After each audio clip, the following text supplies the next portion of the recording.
Good morning again, although it might be afternoon by the time this goes up. I'm feeling inspired on my hike. This is what's so amazing about getting out for these walks. Breathing deep in nature. It's amazing. It's absolutely amazing. So, what's been going through my mind as I descend down the hill carefully, it's very wet and slippery, is this question. Because I was thinking about what I had said before. What was playing on my mind was my previous video where I said alcohol and it's not a problem. And then I was like, well,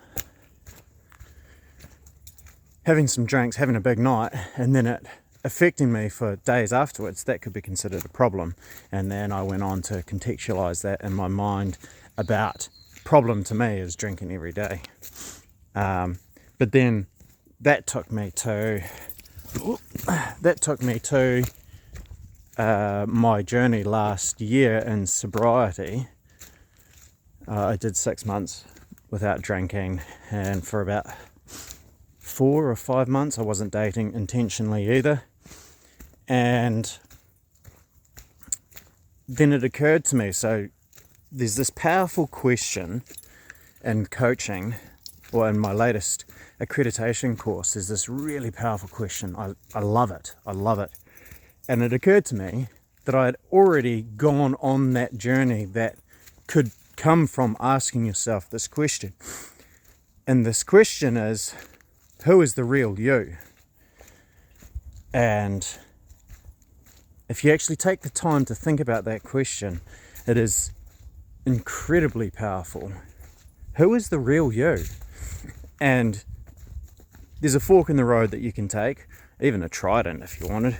But anyway, there's multiple ways that you could take this question. You could take it in a negative way and start listing off, all your character flaws, or you can think about it as in masks and interacting with people with masks.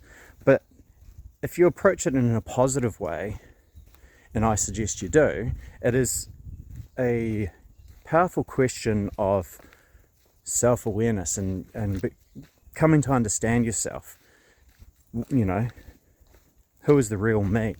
And where this ties in with my sobriety last year was I was asking myself exactly that, because I'd spent my whole life going into relationships not knowing who I was, and I'd just mold myself. I had no self-worth, right? I had no self-identity.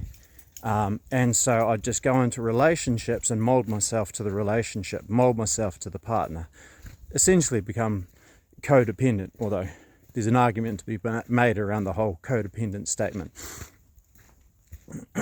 And then if I wasn't in a relationship, I was just out binge drinking most weekends, and just conforming to some degree, you could say, around the binge drinking culture.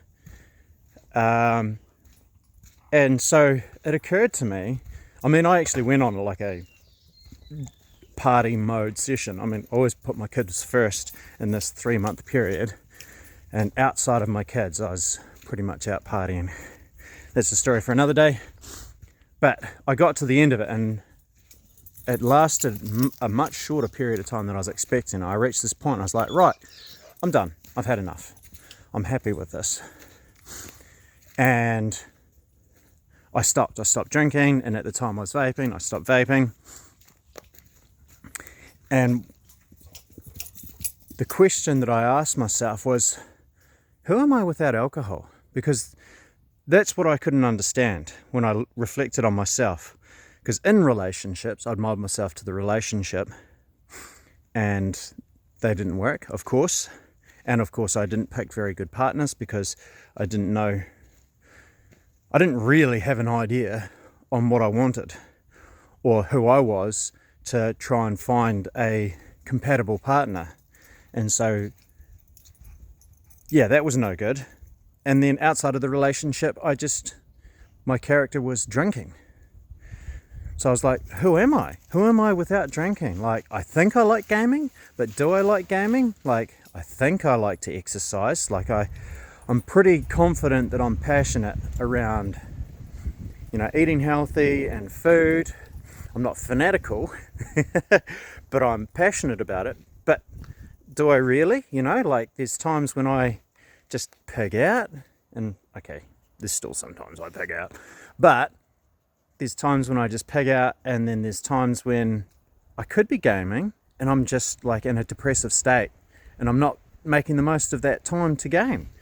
And so I was like, I reflected on my past and I'm like, when have I gone longer than, 2 months? I think the longest at the time was like 7 weeks without drinking. When was the last time I went like? Never. Since I'd started drinking in my youth, in my teen years, it's been pretty much never had I gone longer than about 7 weeks without drinking. And most of the time it was every second weekend to every third weekend, sometimes every weekend. And I'm just like, so who am I? And this is where it ties into that question. Who is the real you? And my journey led me to a lot of discoveries. One of them being, that's why I'm in this beautiful environment. Woo! Next thing I fall down the bloody hill. And so, yeah, take this question seriously. Who is the real you? What gets you out of bed? What is your passions? What brings you joy? What fills your heart with warmth? What is considered hard to other people but you enjoy doing? Because when you know these things about yourself, when you can answer these questions, then you have self-worth, you have self-confidence, you believe in yourself, and you also know what you don't want, and so you can pick better partners, you can make better friends, you can stand your ground on opinions that you believe about, and therefore build respect in your community of like-minded people, and even not like-minded people. And it's just so essential, in my opinion, to really understand who is the real you. I feel like that's almost, I've been using this word quite a bit recently, but it's almost like the epicenter of everything else. Without knowing who the real you is, you don't know what hobbies to pursue, you don't know what direction to go, you don't know,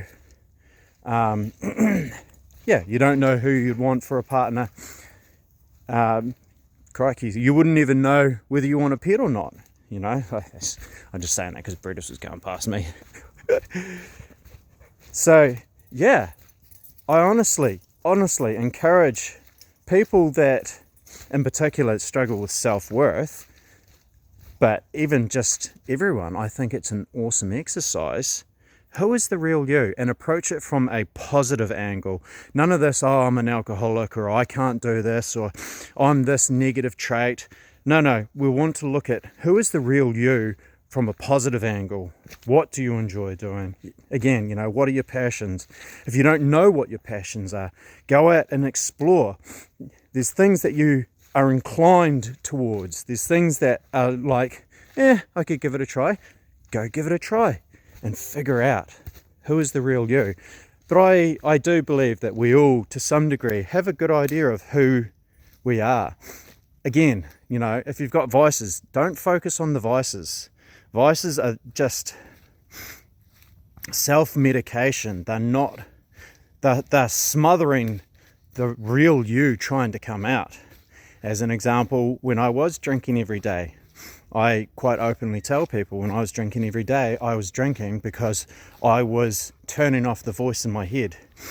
A saying that I got from Chris Williamson with Modern Wisdom, I was quietening, I was shutting off the better version of myself, clearing his throat in the room next door, right? Like I just was blocking it out, and it was turning off that self-disappointment I had, and turning off that knowledge and incentive or drive and desire to be better than what I was.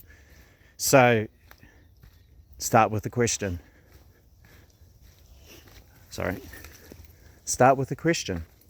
Who is the real you? Love you all, and please Think about it. It'll be worth it. And take action on what you uncover. Peace.